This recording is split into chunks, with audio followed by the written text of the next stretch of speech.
నేను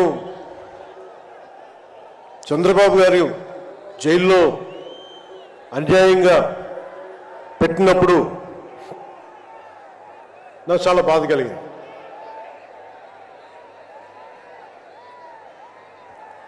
కష్టాలు చూసిన వాడిని, కష్టాలు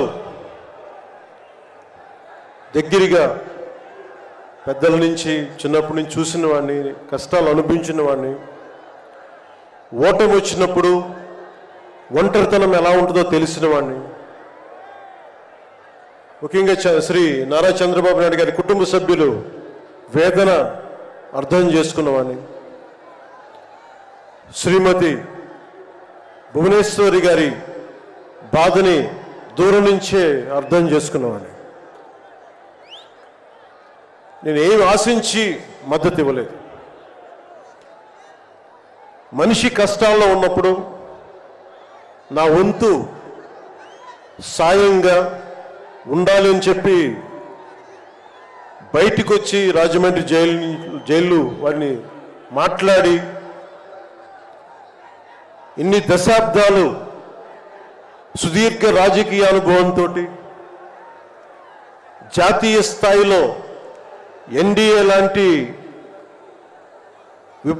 దీనికి పక్షానికి చాలా కీలకమైన బాధ్యతలు వహించిన వ్యక్తి ఆయన్ని జైల్లోకి అన్యాయంగా పెట్టడం చాలా చాలా బాధ కలిగించింది. కాంగ్రెస్ నాయకులు చేసిన తప్పుకి సోనియా గాంధీ గారు పెట్టారు జగన్ గారిని జైల్లో. ఆ కక్ష చంద్రబాబు గారి మీద చూపించడం చాలా అవివేకం. ఇలాంటి పరిస్థితుల్లో రాష్ట్ర విభజన జరిగినప్పటి నుంచి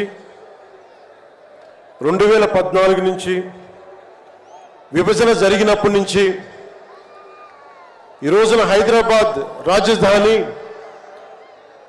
ఆంధ్రప్రదేశ్కి తెలంగాణకి ఉమ్మడిగా అభివృద్ధి చేసిన రాజధాని.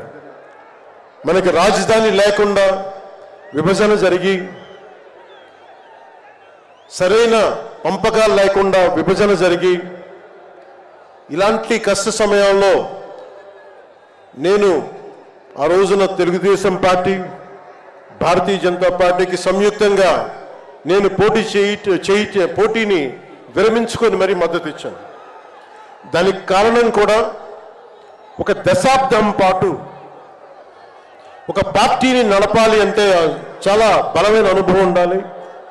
కూర్చొని అనుభవంతో భవిష్యత్తులో పార్టీ చాలా అవసరం అని చెప్పి నేను ఒక దశాబ్ద కాలం పాటు ప్రత్యక్ష రాజకీయాల్లో ఉందాం అని ఆలోచించి ఆ రోజున తెలుగుదేశం పార్టీకి మద్దతు తెలిపాం. ప్రభుత్వం వచ్చింది ఆ రోజున.